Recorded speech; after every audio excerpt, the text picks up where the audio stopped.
Okay, good morning, everybody. Shavua Tov, Chodesh Tov. Okay, so we are on Daf Yud Aleph Amud Aleph. Sechet Makot, making our way through nicely. We're nearly at the end of the second parak. So we're about to pick up on the Mishnah. We've been discussing the laws of Arei Miklat, discussing the laws of Goel Adam, the Rotzeach, etc. We now are going to pick up on a slightly different topic, still related. We know that the Rotzeach goes into the Ir Miklat and he has to stay there, unlike modern criminal law and things, when a person gets a sentence, it's for a certain number of years. Here, it's unknown. The person has to go there and he has to stay until the death of the Kohen HaGadol. Very, very interesting. He could be there days, he could be there weeks, he could be there years, he could be there the rest of his life. Depends when the Kohen Gadol dies. The Rambam has a very interesting explanation of this in the Moreh Nevuchim. The Rambam writes that one of the reasons why we've discussed a number of reasons. One of the reasons why the Rotzeach has to go to the Ir Miklat is because, in order to get protection from the Goel Adam.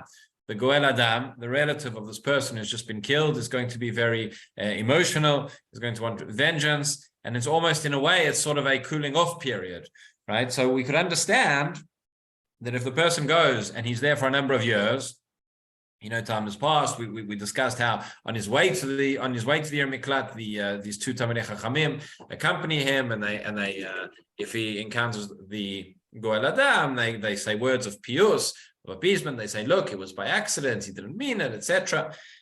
So after a certain period of time has passed, the person will be will be less emotional about things, will be able to rationalize and say, okay, it was a mistake, it was shogeg, we're not going to harm him. And then when he comes out, he won't be in danger. What happens if a person goes to the Ir Miklat and a week later the Kohen Gadol dies, right? Or a day later the Kohen Gadol dies, so he can come out? Are we not still worried that the Goel Adam is going to want to come along and do something, exact his vengeance on him, right? What happened to the cooling off period there? And it could happen. So there's a beautiful explanation which says that when the Kohen Gadol dies, this is an event of such magnitude. This is a national event which everybody should be thinking about. It should be something which should overtake you. The national sense of mourning, that a person's personal things really become subsumed by that, in terms of that which is happening to the entire nation, and a person feels a sense of that. In any event, our Mishnah today on Daf Yud Aleph Amud Aleph, about halfway down the page, talks about who is the Kohen Gadol that we're talking about. There are in fact 4 different possibilities as to who this Kohen Gadol is, who dies, at which point the Rotzeach is allowed to be released. The Gemara later on is going to discuss does the Mishnah mean to say that all of these Kohanim need to die, or just one of them needs to die and then he can be released? But let's see who they are, what it's talking about. So let's jump into the Mishnah. Says the Mishnah on Daf Yud Aleph, Echad mashuach b'shemen hamishcha, ve'echad amrobe b'bgadim, ve'echad she'avar mimshichuto machzirin et harotzeach. Right, so 3 different possibilities of the Kohen HaGadol. Either of these 3 would machzirin et harotzeach, would return the murderer, meaning would release him from the Ir Miklat, meaning when one of them dies, he could go free. So the first 2 is really just a technicality, right? Echad mashuach b'shemen hamishcha, ve'echad amrobe b'bgadim.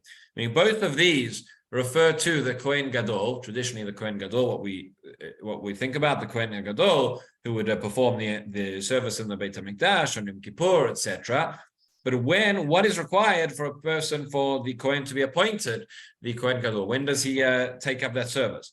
So Echad Mashuach B'Shem, and originally the Kohanim Gedolim would be anointed with oil, Shemen HaMishcha, the same way that kings are. Right? And this was a Shemen HaMishcha, which was made by Moshe Rabbeinu in the Midbar. In fact, this Shemen HaMishcha, that was the only Shemen HaMishcha that was used, and there was enough of it to last as long as was required. Right? Hanukkah is not the only time we have a miracle about increase of Shemen, increase of oil. But originally, so the Kohanim would be anointed with oil. That's Echad Mashuach Shemen HaMishcha, Ve'echad Amrobe B'Gadim. one who has extra clothes, right? We know there are a Kohen Hedyot. An ordinary Kohen has 4 special items of Bigdei Kuna. The Kohen Gadol has got 8. He has 4 additional ones. We know in Yom Kippur, right, there are the 2 sets. There is the Bigdei Lavan and the Bigdei Zahav, the white and the gold garments, which the Kohen Gadol switches between when he goes into the Kodesh Kodashim and when he comes out. So initially, the Kohanim Gadolim were appointed with Shemen HaMishcha, were anointed with oil. Afterwards, they were not anointed with oil, and they were only the fact that they had these extra garments, which is unique to the Kohen Gadol. That is when there was would be enough to invest one as the Kohen Gadol. So says Rashi, Echad Kohen Mashuach b'Shemen HaMishcha, about halfway down. Hem Kohanim Gdolim shayu ad Yoshiyahu, until the time of Yoshiyahu HaMelech. In Yoshiyahu HaMelech's days, he hid certain things so that they wouldn't be lost, they wouldn't be destroyed. He foresaw there was going to be a Churban.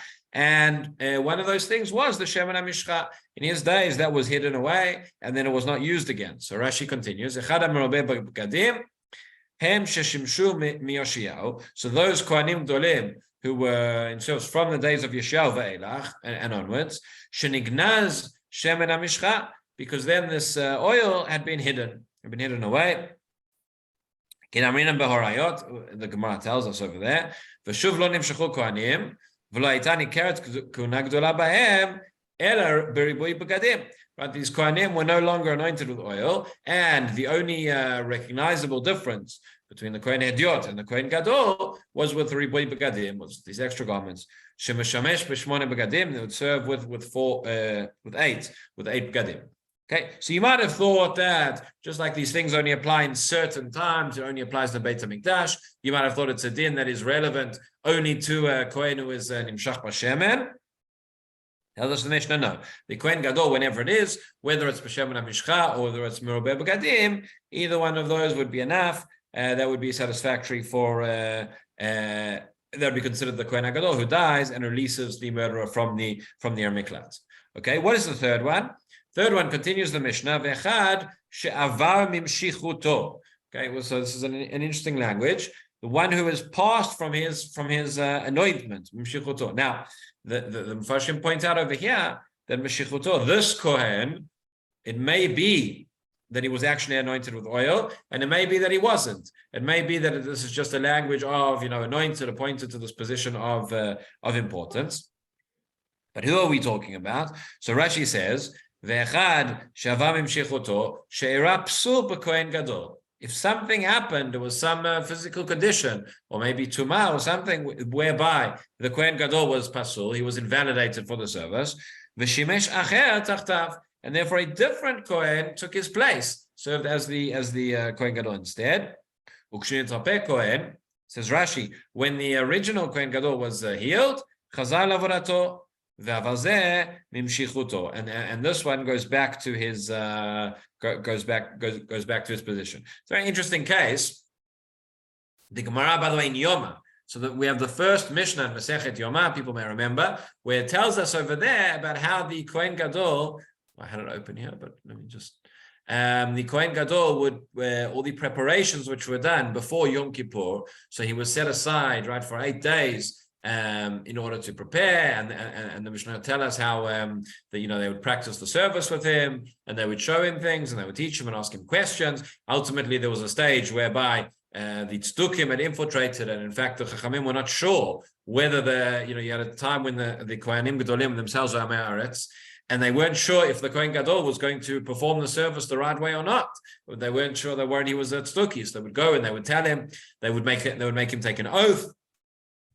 And it says, they would make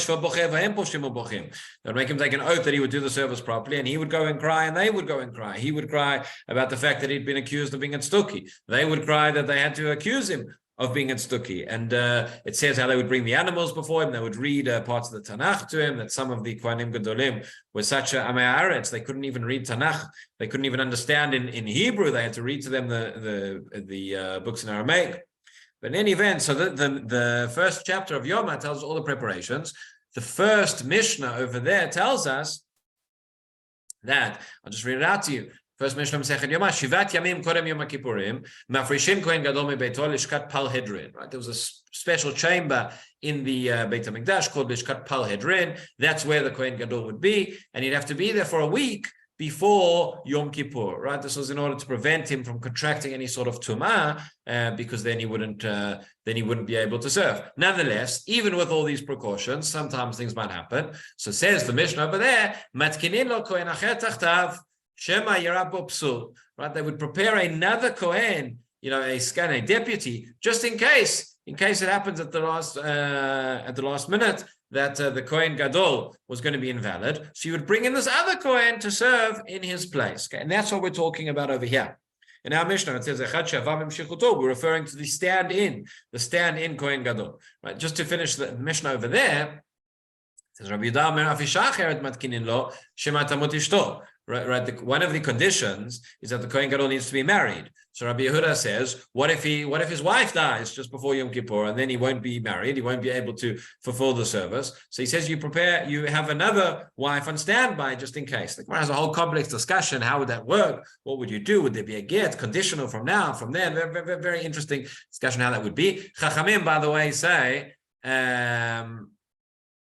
we're not worried about this. It says Amrulam Ken Ena Davar Sof, right? Because what are you going to say? There's no end to it, right? There's certain precautions we can take which are reasonable, and certain precautions they say which are a little bit unreasonable. Maybe maybe the other one will die, and maybe they'll die. To how far does it go? So Chachamim say no, we're not worried about that. But everybody agrees that we prepare another Kohen Gadol just in case. Now you have a very interesting situation. Let's say this Kohen Gadol does have a psul. He has some sort of a discharge, or he has some sort of tum'ah, right? And therefore, he cannot serve as the Kohen Gadol on Yom Kippur. You bring somebody else in his place. And now a week later, he's okay. He's, as Rashi said over here, nitrapeh, he's been healed. He's now tahor again. So he comes back. So what happens? The first Kohen Gadol, he's the Kohen Gadol. You can't remove him from service. So out of deference to him, he comes back and he serves as the Kohen Gadol. But what happens to the stand-in? He's not got a problem. He can't be the Kohen Gadol anymore because the Kohen Gadol's come back. But he can't go back to being a Kohen Hedyot because we have a principle, Malin b'Kodesh v'lo Moridin. We go up in Kedusha, we don't go down. This is, of course, you'll remember one of the reasons why Beit Hillel and Chanukah, we go up, we increase the candles, we don't decrease because Malin b'Kodesh. So this Kohen, basically now, he is no longer Kohen Gadol, but he can't serve as a Kohen Hedyot either, and that's the situation which he's in. So says our Mishnah that this Kohen, he's also considered a Kohen Gadol. So if he dies, then the Rotzeach can leave the Miklat. And as we said, it says, Shavamim Shichuto, it's not clear, it's machloket, I should say, whether he is actually anointed with Shemen HaMishcha when he's appointed or not, or that language just means, significance going into this position. Okay, so those are the first three. Rabbi, yeah. Excuse me. Before Yom Kippur, they prepare somebody to be the Kohen Gadol. If he never operates as Kohen Gadol, he is not considered a Kohen Gadol, right? Or is he? No. It's only if he actually steps in. That's right. Okay. And there could be other times during the year where there's somebody who substitutes for the Kohen or not? Is there any other time? Would this apply other times? I'm not sure. Okay. Good question. I mean, there's certain things because, of course, on Yom Kippur is when Kohen Gadol has to do everything. Has to be done by the Kohen Gadol, right? The other things are the other avodot which could potentially be put off, or you could wait as opposed to investing somebody there and then. So I'm not sure, but certainly Yom Kippur would be the time when it's. Right. Is there any other time of the year that the Kohen Gadol himself has to perform certain avodot in the Beit HaMikdash? So there are certain korbanot that you have to be brought. The Kohen Gadol has a certain korban which he has to bring, but that could be done? That's done when he begins. I think that could be done at any time. That could just be postponed. Okay. I think I have to check that for you. I'm not sure, but it's a good question. Okay, but yes, meaning this Kohen, the substitute Kohen Gadol, it's only if he actually comes in and serves as the Kohen Gadol that we have this situation. Somebody was just preparing on standby. He stays as an ordinary Kohen. So any one of these three Kohanim, right? The first two, which is really just a difference in time, meaning up till the time of Yoshiyahu when they were anointed with Shem and Amishcha, and afterwards when they were not. Or the Kohen who served as a standby, and he's now, the Chiddush is, even though he is now no longer serving as the Kohen HaGadol, still, if he dies, that's considered the Kohen Gadol died, and the Rotzeach can leave. Now, says the Mishnah, fourth line, Rabbi Yehuda Omer, Af Mashuach Milchama Machzir et HaRotzeach. Okay, very interestingly, Rabbi Yehuda says there is a fourth type of Kohen, what's called the Mashuach Milchama, the one who is anointed for a time of war. What is this referring to? So, in the Chumash, in Parashat Shoftim, it tells us, Dvarim Perek Kaf, the Torah says that when you go out to war, you don't have this in front of you, but I can put it on the screen. One moment.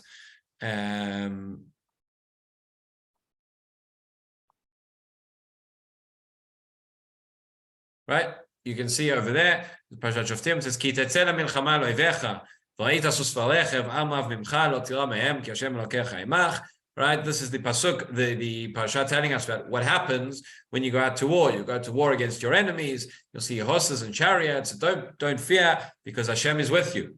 V'yaka koravchem el ha'milchama, v'nigash ha'kohen v'dibar la'am. And before you approach milchama, you'll get the Kohen will come and will speak to the nation. Which Kohen? So this is a separate Kohen who's been appointed. He's called the Mashuach Milchama. He's appointed to raise the people's spirits as they go into war. V'amar lehem. This is what he says. Shema Yisrael, atem krivim hayom lemilchama. Shema Yisrael, you're going into war today. Eloi vechem. Al yalach levavchem. Don't fear. Al til'u v'al tachpazu v'al ta'atzu mipneihem. Don't fear from them. Ki Hashem Elokechem ha'olech imachem lelachem lachem oivechem le'osher etchem. Right, we know that pasuk. We say it still in the Mishaberachs every Shabbos. Right, don't fear. Hashem is fighting for you. He will save you. Right, and this whole message. And then he tells the people, different people who are who should go back from the war. Right, one who's built a new house has not inaugurated it yet. One who has planted a vineyard but hasn't had a chance. One who's been engaged but not yet married. And so on. And also somebody who's scared goes back, somebody who's scared of the sins that they've done goes back and doesn't go out to fight. There are Mepharshim who understand that all of these exemptions, in fact, are created in order that the one who is scared, people won't know. People will just see all these people going back from war, and it won't embarrass them. If it was just the person who's scared, and again, why are they scared? Not because they can't fight well, because they have averot. They're worried that the averot which they've done will mean they don't have enough merit to survive the war, and therefore, like I say, there are those who understand all of these exemptions are created just so that they won't be embarrassed. By the way, the Gemara says, what are the averot we're talking about? Where does the person have to be scared if they might not survive the war? It says if they talk between putting on their tefillin shal yel and tefillin shal rosh. That's something somebody should be scared about. Lots more to talk about over there. But in any event, so you have this Kohen, he's the Mashuach Milchama, he comes, he gives us whole pep talk, he is the spiritual leader in the sense. That is not the Kohen Gadol, that's somebody else. Says Rabbi Yehuda, he's also considered Kohen Gadol for our purposes. So let's see Rashi, and we'll see in the Gemara why Rabbi Yehuda says yes and Chachamim don't agree on that. Rashi on the Mishnah, V'echad shava, halfway down the Rashi on the Mishnah, Echad shava mimshichuto, she'era psul b'kohen gadol, right? This is the previous case, whereby there was a psul in the kohen gadol, v'shemesh acher tachtav, and somebody else came and served in place of him, she'nitarpeh kohen, chozer avodato, v'aval zeh mimshichuto. When the kohen gadol is healed, he comes back to his avodah, and this kohen, aval mimshichuto, right? Again, the point is, he's no longer appointed, but he can't go back to being a Kohen Ediot. Machzirin et harotzeach, all of these cases, they release the murderer. But mitatan, when they die, as it says in the pasuk, after the death of the Kohen Gadol, the Rotzeach goes back, and then we have the Mashuach Milchama, which according to Rabbi Yehuda Also counts Kohen HaMashuach.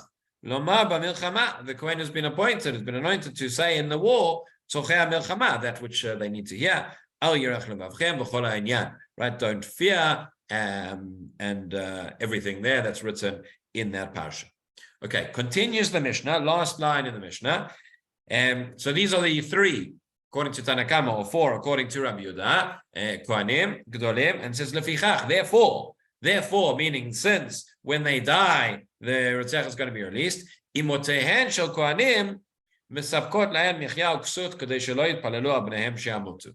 Therefore, the mothers of these Kohanim, they go and they provide food and clothing, all sorts of presents, right, to the Rotzchim in the Arei Miklat. They're very busy. Why? In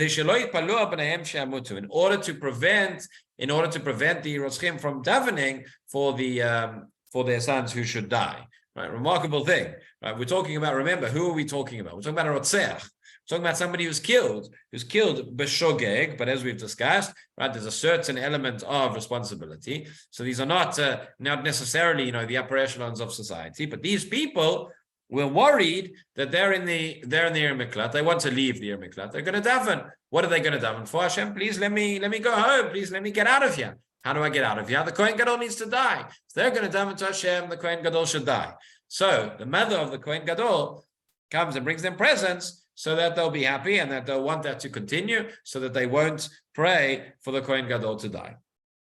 Okay, Gemara will discuss a little bit more. Let's see the Gemara now. So we are 3 lines before it gets to the wide lines in the daf where the Gemara begins. It says, first of all, the first thing we said in the Mishnah was we have 3 or 4 possibly different types of Kohanim Gedolim. Where do we learn that from? Amarav Kana, De Amarkra, V'yashav ba admot HaKohen HaGadol. Uchtiv ki ba'ir miklato yeshev admot HaKohen HaGadol. Uchtiv achrei mot HaKohen HaGadol. Right, so you'll notice 3 different psukim which mention the death of the Kohen HaGadol. We already know that. Why does it need to say it 3 times? Seemingly because there are 3 different Kohanim Gedolim that it might be referring to. Says Rashi, Yashav ba'admot HaKohen HaGadol achad, that is 1 pasuk. Ki yabim meklato Yashav ba'admot HaKohen HaGadol is the 2nd pasuk. Hatrei, that's 2. V'achrei mot HaKohen HaGadol yeshuv ha'ratzeach, hatlata, that is 3. So there is 3 psukim telling us the Kohen HaGadol. V'Rabbi Yehuda, Tivkra achrena, Rabbi Yehuda says there is a 4th one. It's where it says Lashuv Lashevet Ba'aretz Admot HaKohen, right? Until he'll go back to dwell in the land until the death of the Kohen. So what do you notice about Rabbi Yehuda's pasuk, which is different to the first 3 psukim which Chachamim quote? That here it just says Admot HaKohen. It does not say HaKohen HaGadol, right? So and we know really this is not the Kohen HaGadol because this is the Kohen Mashuach Milchama. All the others served as the Kohen Gadol. So Rabbi Yehuda understands there's a 4th time where it says Kohen to teach me something different, somebody else who's not the Kohen Gadol, strictly speaking, but nonetheless. Ve'idach, so what about Chachamim?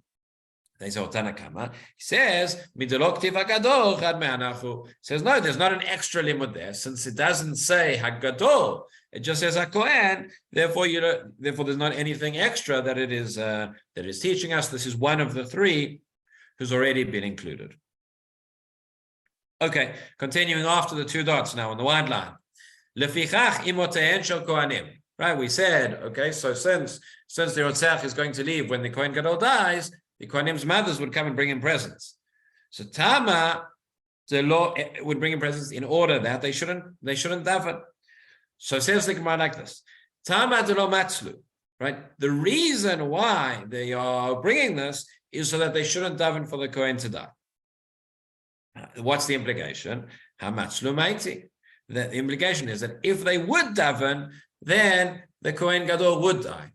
Right? And amazing, again, here you see from here the power of tefillah, the power of a tefillah from a person, even whoever it is, when it is a heartfelt tefillah, when a person is in trouble, a person is in distress, he's in exile, he's where he is, even though he's not may not be the greatest tzaddik in the world, nonetheless, Hashem accepts that, and Hashem hears that tefillah. We have 3 places in Tehillim, Midrash tells us, 3 places in Tehillim where you have the heading of tefillah. It says tefillah le Moshe, It says tefillah le David, and it says tefillah le Ani. For one who's, one who is poor, meaning one who's poor, is of a broken heart, and the Midrash tells us that the tefillah le'ani is greater than all of them, greater than tefillah of Moshe, greater than tefillah of David. When it is something which is really heartfelt, and from that point, then it has a certain potency. One of the conditions, Shulchan Aruch says that when you have a shliach tzibur, when you choose a shliach tzibur for Yamim Noraim, you should choose somebody who has a lev shavur. Or one of the conditions, it says that it should be at a certain age. Because at that age, he has a lev nishbar. At that point, one's heart is broken over there. And in fact, there's another place where you see this very, very strongly, very, very potently in terms of the Kohen Gadol. Right? The Kohen Gadol, we're discussing now, when he goes into the Kodesh Kodashim on Yom Kippurim, we mentioned earlier. But the Gemara tells us, again in Yoma, that there's a tefillah, and we say this as part of our tefillah on Musaf Yom Kippur. The Kohen Gadol, when he goes into the Kodesh Kodashim, he davens. And he says a very short tefillah. Says we don't want him to daven too long because the people are going to get worried. They don't know what he's. It's one thing if the Ravs are taking a long time in his tefillah. You can see him. He's standing there in the front of the shul. That's fine. But when the Kohen Gadol goes inside, and especially when there was a time when the Kohanim Gedolim didn't always make it out alive, right? He's going to stand there and he's going to daven for a long time. People are going to get worried. What's happening? So he davens a short tefillah. But it's amazing. What does he say? One of the things he says is Hashem, don't listen. He says he prays for rain. He says Hashem, don't listen to the tefillah of the Ovrei Drachim. Right? People that are on the Ovrei Drachim, people that are on the road, what are they going to daven for? They're going to daven that it shouldn't rain. Okay, because they don't want to get wet.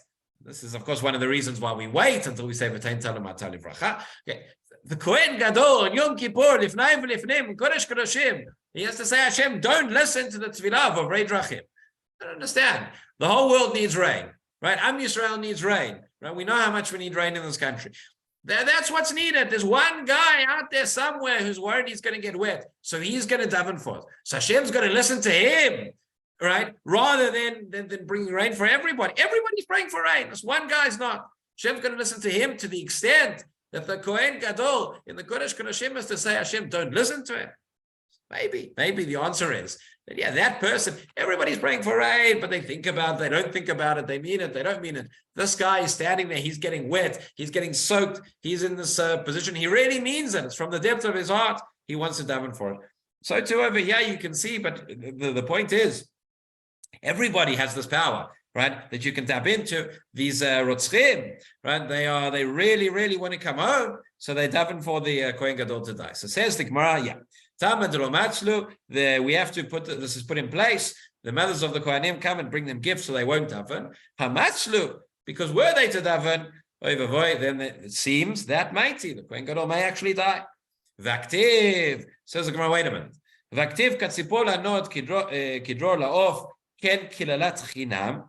Don't we say, right, we have a pasuk in Mishlei, it says just like a bird that flies away, so too if you have a ken kilalat chinam lo tavo. You have just a curse, a curse that won't do anything. It will go back to the one who gave it. These rotzchim that are praying for the Kohen Gadol to die, it's like a klala, it's like a klala chinam. They're like trying to curse them, but why should that have any effect? So the answer is how Saba Mepirkei de Rava.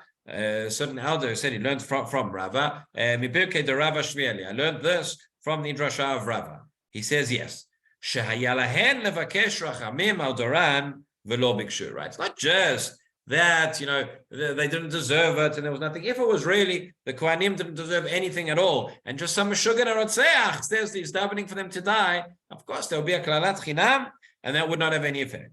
But however, he says there is a level of responsibility here. The Kohanim, as the spiritual leader of the generation, should have davened about their generation. They should have davened these things shouldn't happen. There shouldn't be these takalot. There shouldn't be accidents. There shouldn't be ritzichot taking place. And they did not daven for that.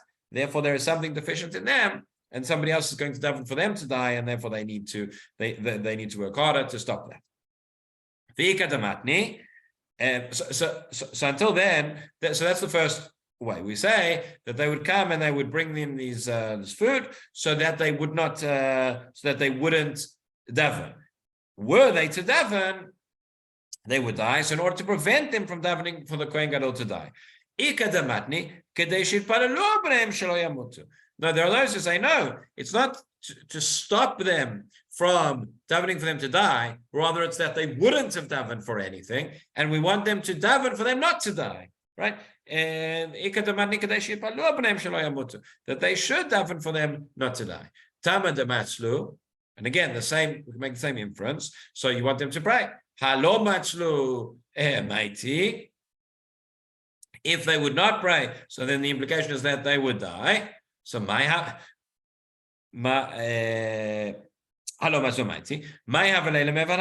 Why should it?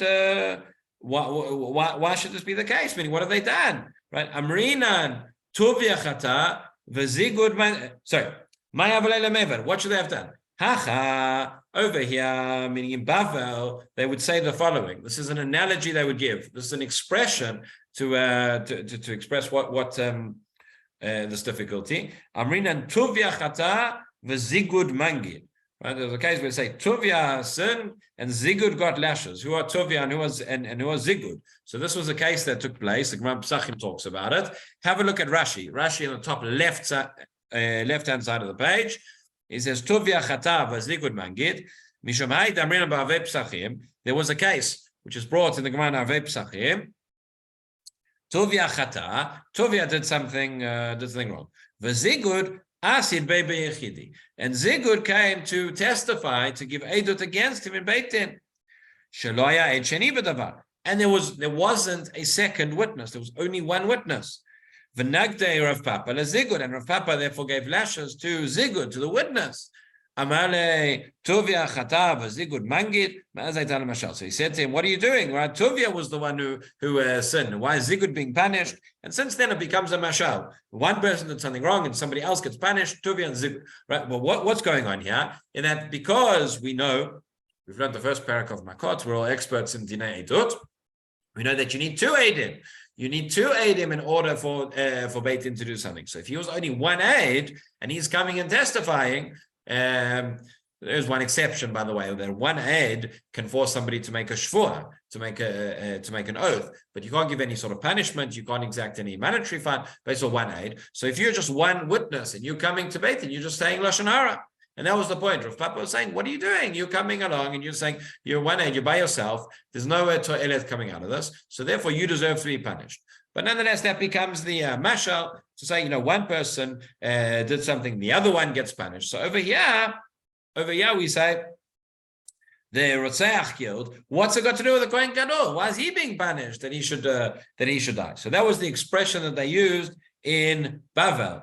In Eretz Yisrael, they had a different expression about it. Says the Gemara, right? Where we are just going back in about 5 lines down from the wide lines, 4 or 5 words into the line. It says Hatam over there in Eretz Yisrael. They would say Amri Shchem Nasiv Mivgai Gazir, that Shchem got married and Mivgai was the one who had to undergo Brit Milah. That, of course, is referring to the story in Shchem with Dinah, where we know that Shchem was the name of the place, but Shchem was also the person's name.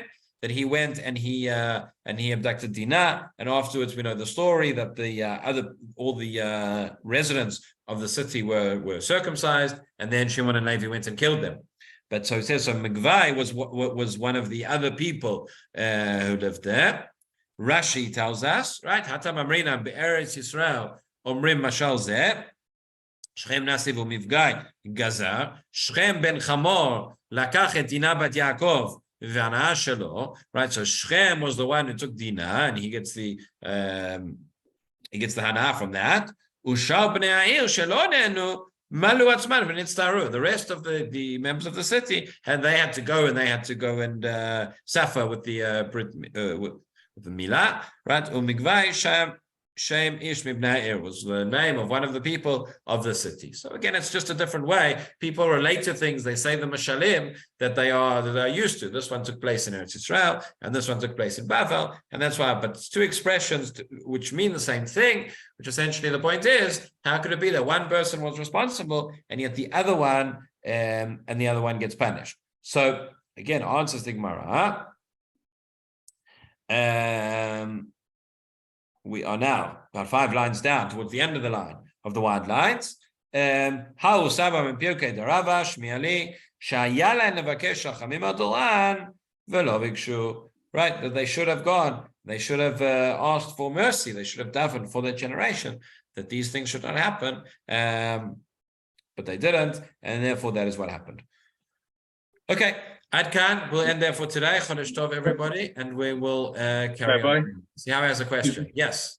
Yeah, there are times when Eid Echad is accepted, right? Not in Rotzeach, but there are times with testifying that someone died, so his wife can go out and not be in Aguna. Right. So that's correct. So there are exceptional cases. Case of Aguna is one, as I mentioned before. But in terms of the general, the general running of Beit Din, the most common case is where like I say, for a shvua, meaning if two people have a monetary dispute and you only have one witness, so that witness, you can never extract money from them. The point is, Beit Din can't exact punishment or execution or anything like that. That you would need two witnesses. That's what he's referring to. There is an excellent animation film for 1.5 hours that describes the functions of the Kohen HaGadol from 5 days before Yom Kippur until completion of all the services at the end of Yom Kippur. It is very enlightening. I mean, I've been davening